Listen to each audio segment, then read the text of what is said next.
kaum muhajirin datang ke Madinah, apa perintah pertama dari Nabi?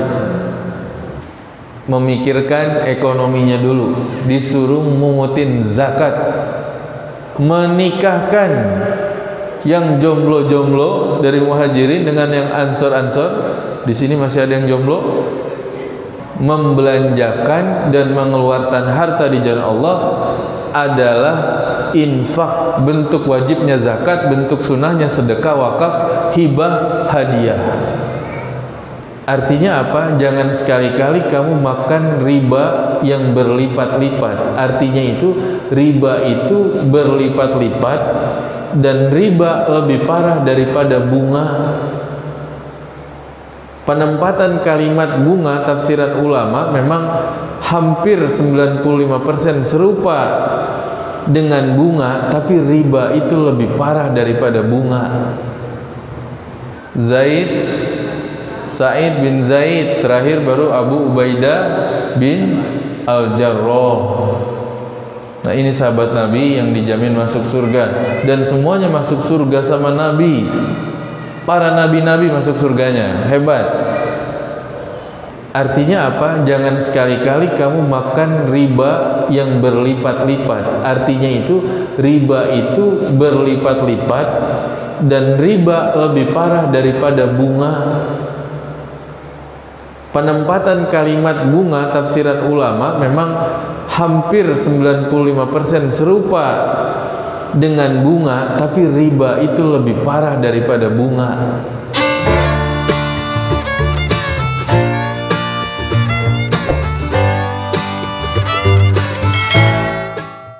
Assalamualaikum warahmatullahi wabarakatuh.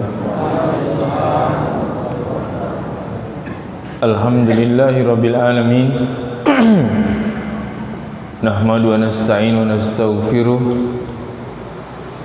Allazi yursilu nabiyina Muhammadin sallallahu alaihi wasallam jaa bid-dinil Islam, wallazi jaa bi akramis syariah, syariatul Islam,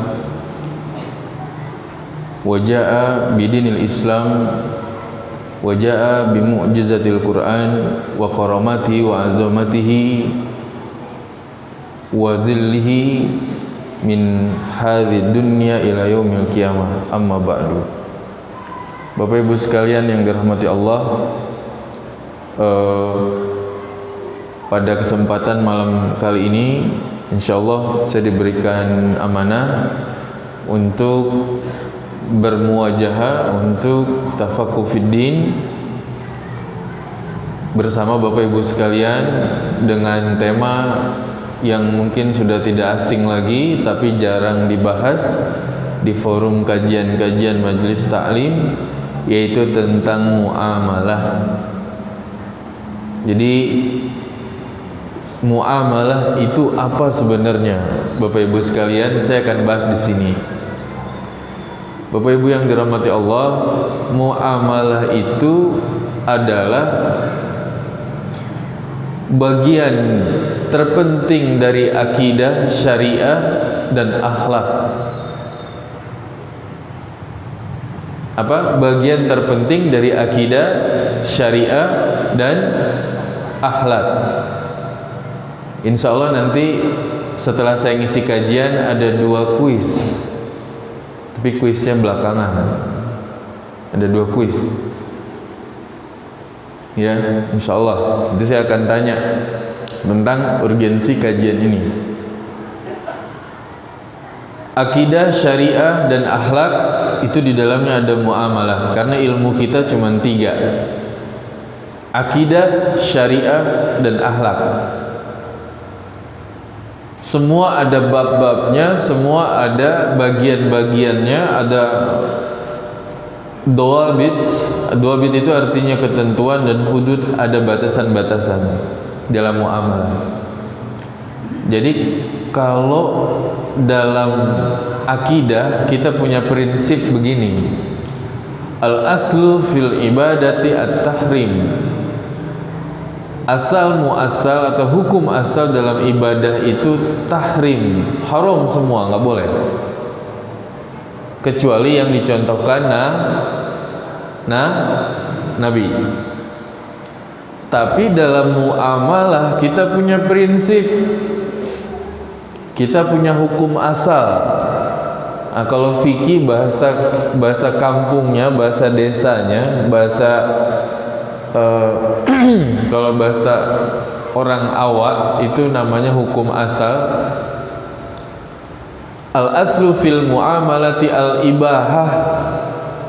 Dasarnya muamalah itu boleh, semuanya boleh, sampai ada dalil yang melarang.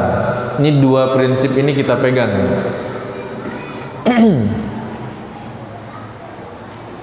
Yang pertama, ibadah itu diharamkan kecuali yang dicontohkan. Muamalah semuanya boleh kecuali sampai ada dalil yang melarang. Ini kita pegang nih. Contohnya gimana Bapak Ibu sekalian? Bapak Ibu sekalian sholat subuh saking semangatnya, habis sholat qobliyah subuh, sholat subuh, setelah itu ditambah lagi, Ustadz saya mau sholat ba'diyah subuh. Nggak ada. Jangan coba-coba. Ini bid'ah namanya. Ini baru yang namanya bid'ah. Sesuatu yang tidak ada dasarnya dalam agama yang dicontohkan Nabi, ini namanya bid'ah. Dalam muamalah, pengertian muamalah sebagaimana yang kita udah bahas tadi malam adalah semua aturan main dalam antar sesama manusia. Ini aturan main atau peraturan antara manusia dan manusia dalam urusan dunia dan bisnis, itu namanya muamalah. Ini arti sederhananya nih. Jadi urusan bapak ke pasar, urusan ibu pergi ke pasar, ibu tukar uang, ibu ikut arisan, ibu pergi ke bank, pergi ke koperasi, pergi ke pegadaian, jual beli online, ikut asuransi, ini namanya muamalah. Namanya apa? Muamalah. Udah diatur semenjak syariat Nabi SAW turun ke bumi, udah diatur. Sekarang baru dikenal yang namanya dengan ekonomi syariah, ekonomi Islam, perbankan syariah.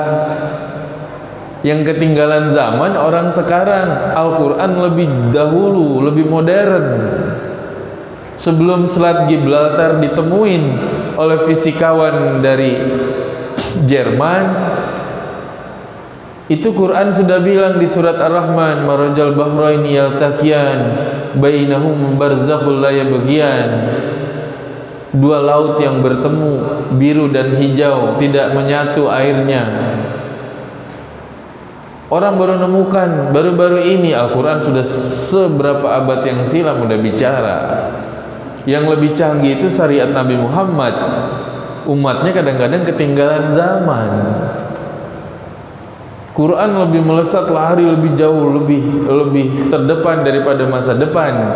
Karena dia bicara masa depan, kita lari ngikutin Quran. Makanya tidak ada pernah kata ketinggalan orang yang meminta hidayah, mencari hidayah melalui Al-Quran. Gak ada yang pernah dibilang ketinggalan zaman. Yang ketinggalan zaman kitanya. Qurannya udah melampaui zaman. Jadi apa muamalah? Semua aturan main antara manusia dan manusia dalam urusan bisnis dan harta atau duit. Bahasa Minangnya piti. Urusan piti dan piti itu diatur sama Quran sama Sunnah yang namanya muamalah. Dasar ekonomi Islam muamalah. Apa? Dasar ekonomi Islam muamalah. Itu paling lengkap semuanya, diatur semuanya. Diatur semuanya dalam muamalah. Sebaik-baiknya tempat adalah masjid. dan seburuk-buruknya tempat adalah pasar. Nah, sekarang saya tanya, kenapa Nabi sampai bilang seburuk-buruknya tempat adalah pasar, padahal di surat Al-Anbiya Allah berfirman di situ, Al-Anbiya ya'kuluna at-ta'am wa yamshawna fil aswaq. Di mana Nabi berdagang? Di pasar. Terus kenapa suatu hari Nabi bilang seburuk-buruknya tempat adalah pasar? Kenapa? Ada yang tahu? Seburuk-buruknya tempat adalah pasar, sebaik-baik tempat adalah rumah Allah. Kenapa? Karena dalam sebuah pasar itu sering kali terjadi 14 larangan dalam jual beli dan transaksi. Apa 14 larangan dalam jual beli dan transaksi? Yang pertama apa? Riba. Yang kedua, gharar, sesuatu yang subhat. Subhat dalam akidah, gharar dalam muamalah, sesuatu yang enggak pasti, yang enggak jelas. Yang ketiga, maisir. Oh ya, syukran. Ini ada Quran Mushaf Utsmani, ini lebih enak dilihat. Nah, ini pasti dari Arab Saudi nih, wakaf. Saya mau buka ayat tentang riba.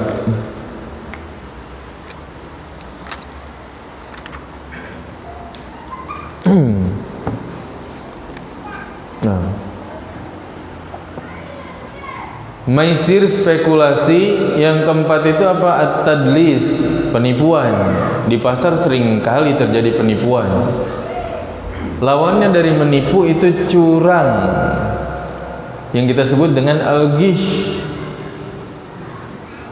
Yang kelima itu larangan yang kelima. Yang keenam itu apa yang disebut dengan perompakan, perampokan, hadang menghadang dalam dagang, yang namanya talaki ar-rukban. Yang keenam, talaki rukban. Yang ketujuh, talaki al-ghaban. Talaki al-ghaban, bapak ibu datang, di sana banyak pedagang pecel lele, pecel ayam, ibu dagang juga pecel ayam, pecel lele. Katanya ibu dagang di sana aja, di sana pelanggannya banyak sekali. Padahal di sana paling sepi, yang ramai itu di sini. Nah, ini namanya talaki al-ghaban, mengelabuhi orang yang mau dagang. Setelah dia dikelabuhin, baru ada yang namanya ihtikar, monopoli. Setelah monopoli ada an-najasi, rekayasa pasar, bahasa ekonominya, bahasa masyarakatnya adalah skongkol. Ihtikar atau monopoli. Setelah itu ada skongkol, an-najasi. Ya, ada an-najasi. Gimana orang itu dagangannya nggak laku? Yang laku biar dagangan kita aja. Nah, ini namanya an-najasi. Setelah an-najasi ada ikrah fil bai', pemaksaan dalam jual beli. Kita pergi jalan lintas Sumatera, Padang, Jakarta, Jakarta, Padang, tiba-tiba di Palembang. Pas kita turun, kita mau pergi makan, kita nggak pengen ngapa-ngapain, kita nggak pengen beli sesuatu, tapi dipaksa untuk beli. Kalau nggak dibeli diancam. Nah, ini namanya ikrah fil bai'. Kemudian ada lagi bai' al-muttar, eksploitasi dalam dagang. Kemudian ada rushwa, ada suap, ada zulm, zolim, ada ma'asi, bisnis yang orientasinya maksiat. Jadi 14 larangan ini hampir semuanya terjadi dalam pasar. Makanya suatu kali artinya bukan arti yang positif saja. Nabi juga dagang di pasar. Ketika Rasulullah SAW menyatukan muhajirin dan ansor pertama kali di kota Yathrib, yang dulunya Yathrib, yang sekarang kita sebut dengan Madinah, apa tugas pertama yang diperintahkan oleh Nabi kepada Amr bin As? dan Sa'ad bin Abi Waqqas.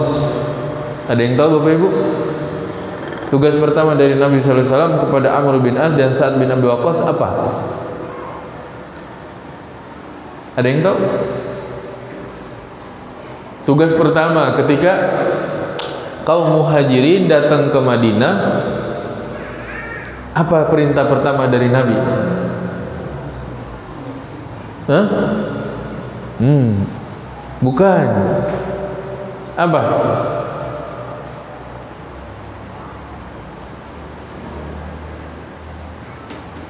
Memikirkan ekonominya dulu. Disuruh mungutin zakat.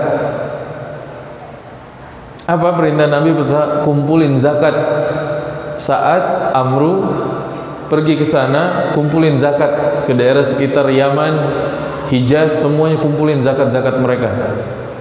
Setelah itu Rasulullah SAW mempersaudarakan Muhajirin dan Ansor, mencarikan orang tua bagi kaum Muhajirin, bagi yang tidak punya orang tua, menikahkan yang jomblo-jomblo dari Muhajirin dengan yang Ansor-Ansor. Di sini masih ada yang jomblo? Angkat tangan yang jomblo. Oh, malu. Semoga yang jomblo cepat menikah. Ustaz Fahri semoga cepat menikah. Oh ya, itu dia. Dinikahkan oleh Rasulullah. Dari situ baru dia membentuk akidah yang kuat. Makanya setelah sholat, zakat sama wakaf itu Bapak Ibu sekalian, itu bagian penting dari ekonomi makro Islam. 40% dominasi terkuat itu zakat dan wakaf. Makanya setelah sholat itu kita disuruh mikirin zakat. Setelah sholat nggak disuruh zikir. Memang setelah sholat kita zikir doa. Tapi setelah kita menunaikan sholat, mendirikan sholat, apa perintah Allah? Wa yu'tuna az-zakat. Tunaikan zakat. Saya sudah zakat Ustaz. Oke, sedekahnya udah belum? Belum, tunaikan sedekah. Saya sudah sedekah Ustaz. Saya punya anak yatim 1000. Oke.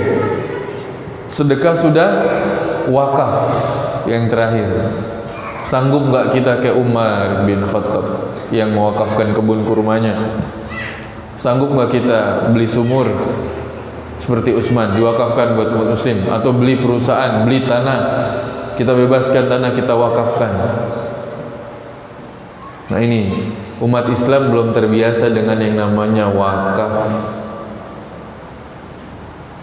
Padahal ini kata sabda Nabi, amalan yang tidak terputus yang terakhir sedekahun jariyah.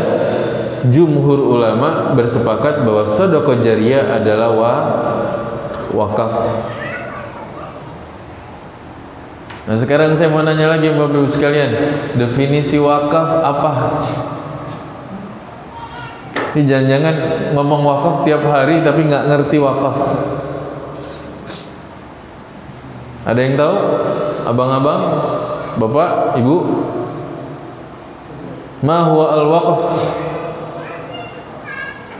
Al-lughah wal istilahi, bahasa dan istilah. Ada yang tahu waqf?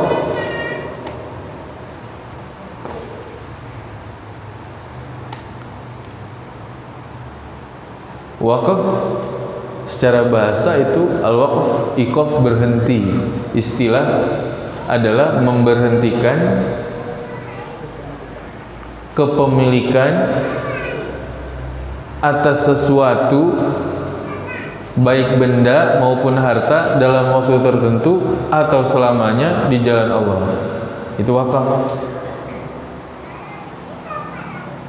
Nah banyak saya temukan ketika orang, banyak las-las di Jakarta, lembaga amil zakat, UPZ, unit penghimpun zakat, ketika dia ketemu sama orang yang memberikan zakat, ini zakat saya Ustadz buat anak yatim.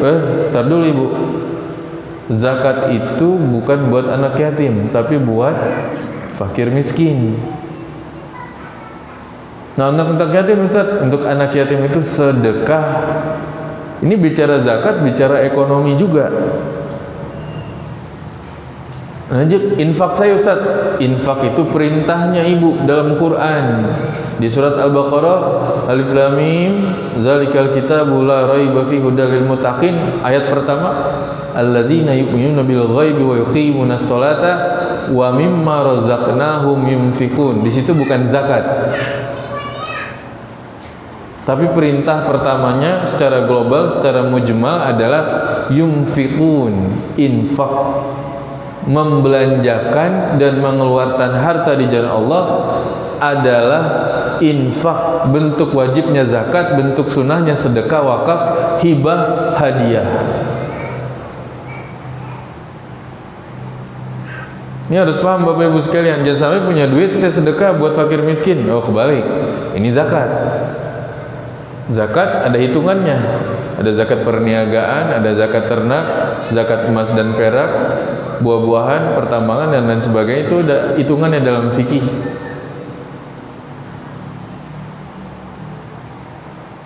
Nah, ini harus paham betul Bapak-bapak. Ini semua dipandu, diajarkan semua dalam muamalah, agar sholat kita, ibadah kita diterima. Saya mau haji Ustaz, tapi ngutang. Haji tapi ngutang, boleh apa enggak kira-kira? Haji tapi ngutang, nggak boleh. Bahkan sampai ada pun sekarang dana talangan umroh, beberapa multi finance syariah itu sedikit dari jemaah yang pengen ibadah umroh dengan dana talangan, meskipun itu akadnya qard, pinjaman atau kafalah bil ujroh. Nggak mau. Jemaah pengennya biar umrohnya tenang, selamat, nggak punya utang lagi, pulang ya dia tabung dulu uangnya, dikumpulin dulu uangnya, baru dia berangkat umroh.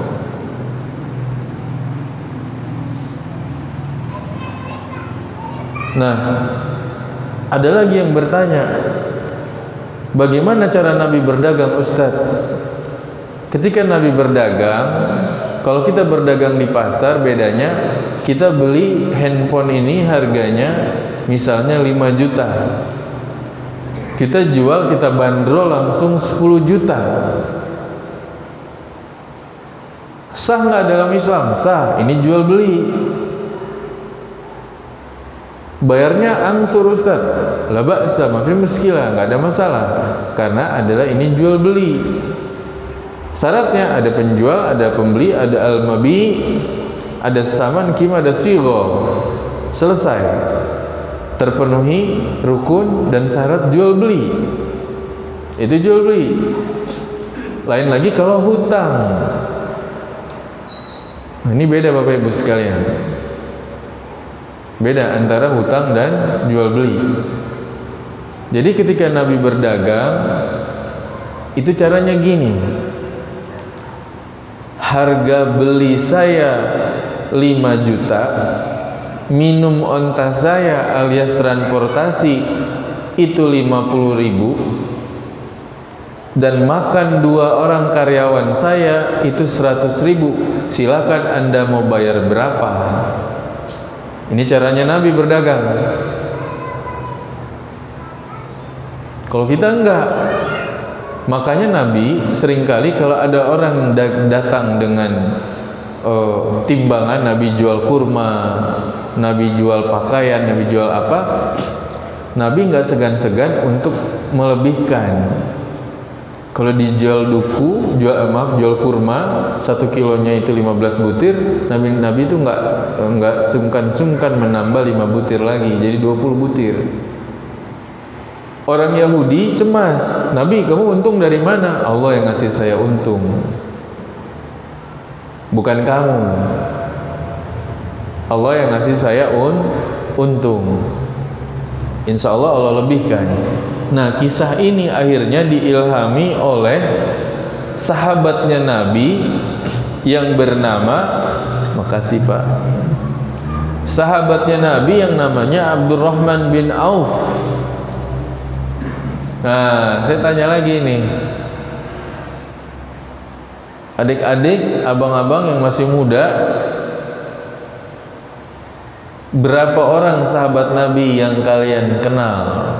Jangan cuman kenal Cristiano Ronaldo, jangan cuman kenal Lionel Messi, ya. Tapi sahabat Nabi yang 10 orang yang dijamin masuk surga nggak kenal, hati-hati. Jangan-jangan kalian nggak masuk surga nanti. Siapa sahabat Nabi yang ada yang kenal? Sahabat Nabi yang dijamin masuk surga ada 10. Masya Allah. Hah? Ya, itu udah pasti. Yang 4 ini mah Abu Bakar, Umar, Utsman, Ali, itu udah pasti. Berarti ada 6 lagi. Enggak, Bilal enggak masuk. Sa'ad bin Abi Waqqas. Siapa lagi? Amru bin As. Khalid bin Walid. Kayaknya nggak masuk, Bu. Dalam catatannya nggak masuk ini. Nanti ada kuisnya di akhir, tapi cuma 2 pertanyaan. Selebihnya nggak dapat apa-apa. Ini ada hadiahnya yang bisa jawab nanti terkait muamalah. Sa'ad bin Abi Waqqas sudah betul, Amru bin As sudah betul, Mu'adz bin Jabal betul, Abdurrahman bin Auf betul, Sa'id bin Zaid, terakhir baru Abu Ubaidah bin Al-Jarrah. Nah, ini sahabat Nabi yang dijamin masuk surga, dan semuanya masuk surga sama Nabi. Para nabi-nabi masuk surganya, hebat. Nah, kita masuk surga sama siapa? Ini dikawal Nabi semua, Bapak Ibu sekalian. Mereka masuk surga dikawal Nabi satu-satunya. Utsman dikawal sama Nabi Muhammad, ada yang dikawal Nabi Sulaiman, ada yang dikawal Nabi Isa, ada yang dikawal Nabi Musa, ada yang Nabi Ibrahim, ada yang Nabi Nuh, ada yang Nabi Idris. Semua 10 sahabat ini masuk surga dikawal sama Nabi, bukan dikawal oleh presiden. Gak ada yang dikawal oleh presiden, gak ada. Dikawal sama Nabi, orang yang paling mulia ini. Jadi adik-adik, abang-abang yang di sini jangan sekali-kali mengidolakan sesuatu yang gak patut, yang gak pantas diidolakan. Karena kita akan masuk surga bersama sesuatu. Masya Allah, minumnya banyak sekali.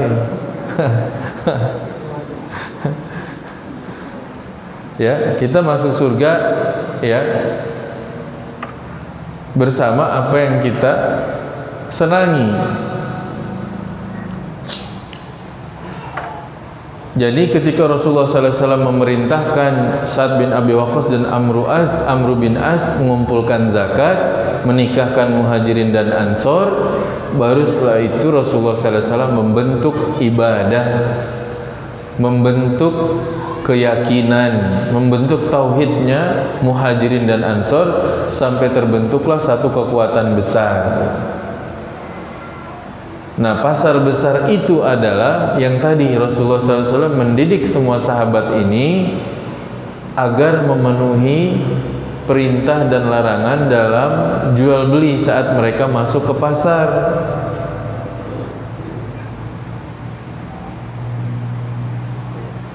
Allah berfirman dalam surat Al-Baqarah ayat 275 tentang riba. Ini udah siap dengar ya. Ini satu lembar ayat ini nih mengerikan semua. Bismillahirrahmanirrahim.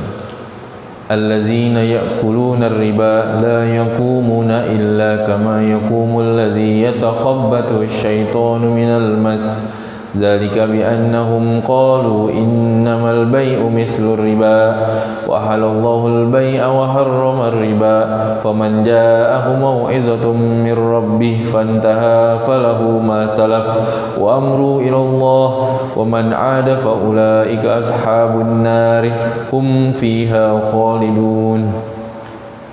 Di sini Allah bilang orang-orang yang makan harta riba ibarat orang berdirinya orang yang gila kesurupan setan. Coba bayangin Bapak Ibu sekalian, ada orang gila berdiri tengah jalan, dia kesurupan setan. Orang yang makan harta riba, makanya di surat An-Nisa wala ta'kulu riba ada'afam mudha'afah. Ini penjelasan daripada ayat ini. Artinya apa? Jangan sekali-kali kamu makan riba yang berlipat-lipat. Artinya itu riba itu berlipat-lipat dan riba lebih parah daripada bunga. Penempatan kalimat bunga tafsiran ulama memang hampir 95% serupa dengan bunga, tapi riba itu lebih parah daripada bunga. Allah ngambil percontohan yang lebih ekstrim bahwa riba itu memang bunga, tapi riba lebih parah daripada bunga. Ini menurut jumhur ulama. Karena di sini dimisalkan orang yang makan sesuatu harta yang batil, wala ta'kulu amwalakum bainakum bil batil. Perintah kita makan harta yang batil saja itu udah dilarang. Ini sampai orang makan harta batil, dia gila dan kesurupan setan, berarti riba lebih parah daripada harta yang batil. Ini penjelasannya ini. Yamhaqullahu riba wa yurbi as-sadaqah. Allah murka sama riba. Yamhaq. Yamhaq itu artinya adalah marah dalam bahasa Arab yang disertai dengan apa namanya? Makian. Marah yang benar-betul marah. Berarti Allah benar-benar marah dengan pelaku riba. Wasiat Nabi ketika haji wada sebelum Nabi meninggalkan podium, yang ketiga, berhati-hatilah dengan riba. Yang ketiga nih Nabi bilang pesannya. Sekarang saya mau bertanya, riba, lanjut dari kajian yang tadi pagi, di zaman kita yang sekarang ini, kita semua kena imbasnya dari riba. Karena riba bukan hanya bunga dan suku bunga, tapi riba itu sistem yang ada dan sudah mendunia sejak bangsa Israel menyatakan perang kepada orang-orang Muslim. Jadi riba ada dua jenis, namanya banyak. Ada riba qard, ada riba yad, ada riba nasi'ah, ada riba jahiliyah, ada riba nasi'ah. Ini macam-macamnya, tapi jenisnya cuma dua. Riba yang terjadi dalam jual beli dan riba yang terjadi karena hutang. Cuman dua ya, apa? Riba fil bai' wa riba fid duyun. Riba dalam jual beli dan riba dalam hutang. Nah, riba dalam jual beli itu contohnya kayak gimana? Ada yang tahu? Riba dalam jual beli apa namanya? Riba dalam jual beli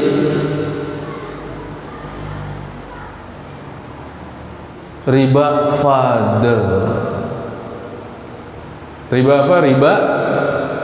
Riba fadl. Gimana contohnya? Nah, contohnya gini, contohnya paling gampang. Bapak Ibu punya uang 1 juta menjelang Lebaran. Oh, azan isya ya? Iya. Bapak, ibu sekalian punya uang 1 juta, mau ditukar untuk bagi-bagi THR menjelang Idul Fitri.